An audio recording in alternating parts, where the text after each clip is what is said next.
नमस्कार दोस्तों।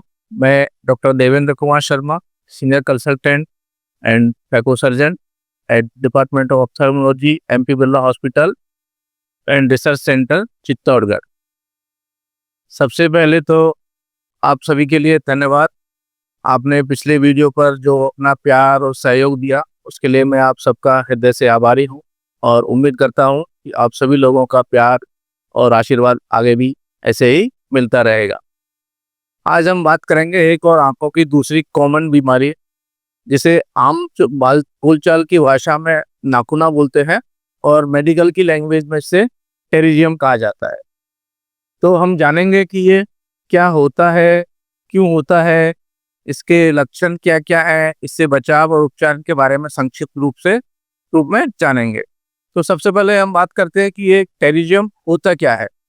जैसे कि आप लोगों ने देखा होगा कि कई बार हमारी आंख के सफेद वाले पोर्शन में एक हल्का सा पिंक या गुलाबी कलर का मास्क ग्रो करने लगता है और ये धीरे धीरे ग्रो करते हुए हमारी जो आंख का ट्रांसपेरेंट यानी पारदर्शी जो पुतली होती है उस तक पहुंचने लगता है।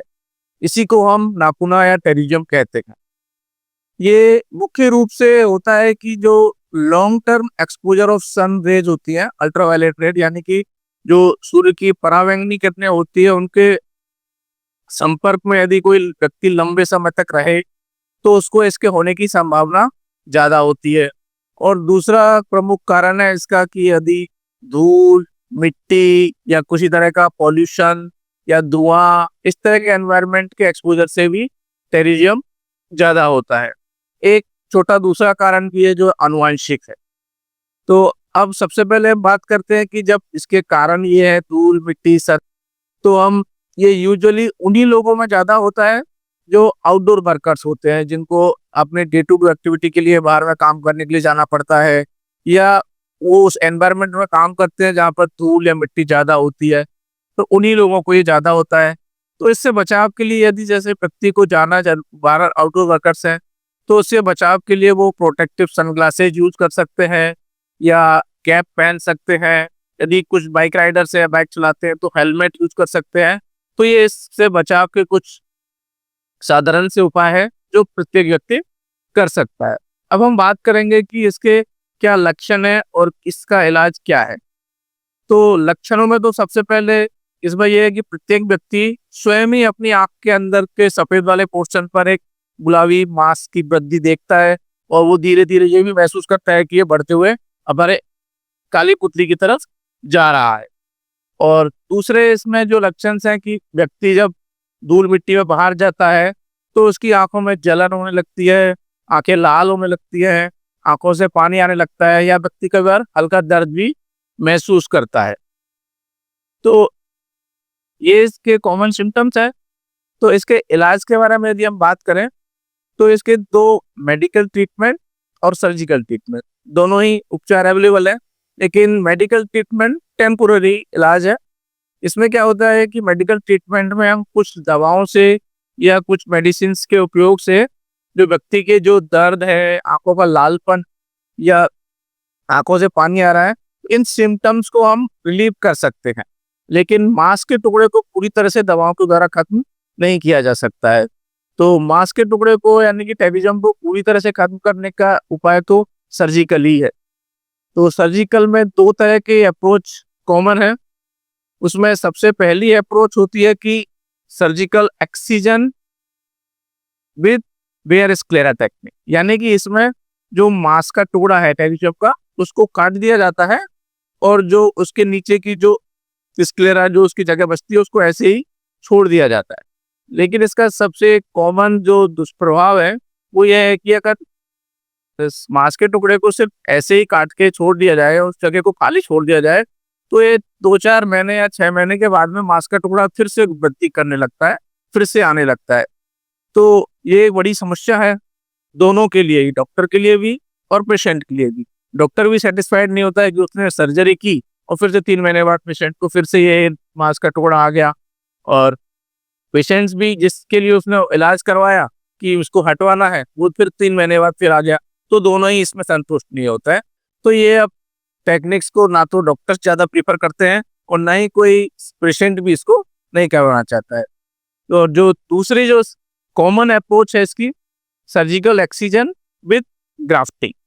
तो ग्राफ्टिंग में इसमें क्या करते हैं कि मांस के टुकड़े को तो काटते हैं, सर्जिकल एक्सीजन से उसको निकाल देते हैं, साथ में हम उसी में आंख के ऊपरी भाग से, जो पलक के ऊपरी पलक के नीचे वाला हिस्सा होता है, वहां से हम छोटा सा कंजक्टिवा का टुकड़ा लेकर के जहां पर से हमने वो मांस काटा है उस पर ग्राफ्टिंग करते हैं।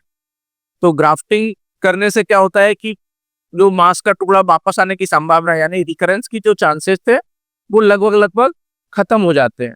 अब इसमें भी क्या है कि जब मांस का टुकड़ा काटते हैं तो पहले सूचर लगते थे उसको वहां पर फिक्स करने के लिए, तो पेशेंट को कई बार दर्द भी होता था 5-7 दिन तक, जब तक सूचर रहते हैं तब तक उसको पेशेंट को दर्द होता है।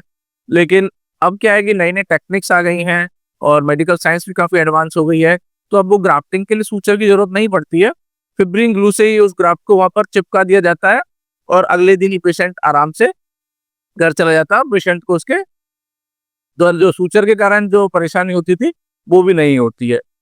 अब जो सबसे कॉमन जो पेशेंट के दिमाग में बात आती है कि सर्जरी कब करवानी चाहिए या कब नहीं करवानी चाहिए, कई बार क्या होता है कि पेशेंट सर्जरी के नाम पे डर जाता है कि सर्जरी होती है, सर्जरी होगी, कितना होगा, क्या होगा। तो इसमें एक कॉमन चीज है कि ये टेरिजियम जो है वो दो तरह का होता है, एक प्रोग्रेसिव एक रिग्रेसिव।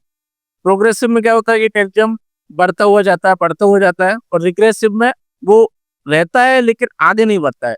तो पेशेंट खुद भी ये अपने डे टू डे एक्टिविटीज में मिरर के सामने देख करके अंदाजा लगा सकता है कि ये मेरा जो मांस का टुकड़ा है बढ़ रहा है या उसी जगह स्थिर है। कई बार पेशेंट 2 साल 3 साल 4 साल से देख रहा होता है, वो मांस का टुकड़ा नहीं बढ़ रहा होता है। तो ऐसी स्थिति में उस मांस के टुकड़े को छोड़ा जा सकता है, कि कोई बड़ा प्रॉब्लम नहीं करता है, बीच बीच में जो दर्द करता है या पानी आता है उसको थोड़ा बहुत बीच में ड्रॉप दे करके ठीक किया जा सकता है, या जैसे कोई व्यक्ति बाहर जा रहा है तो अपना सन ग्लासेज वगैरह प्रोटेक्शन यूज कर सकता है, तो ऐसे मांस के टुकड़े को छोड़ा जा सकता है। लेकिन यदि मांस का टुकड़ा बढ़ करके कॉर्निया की पुतली की तरफ बढ़ रहा है और सेंटर की तरफ जा रहा है तो उसको कटवाना अनिवार्य हो जाता है, क्योंकि जब भी इसकी हम सर्जरी करते हैं तो ये वहां पर पुतली के ऊपर इसका एक दाग रहता है। तो यदि हम उस कॉर्निया इस टेरिजियम की सर्जरी को पहले ही करवा लें, जब तक कि वो सेंटर में पहुंचे उससे पहले करवा लेते हैं, तो वो दाग साइड में रह जाता है।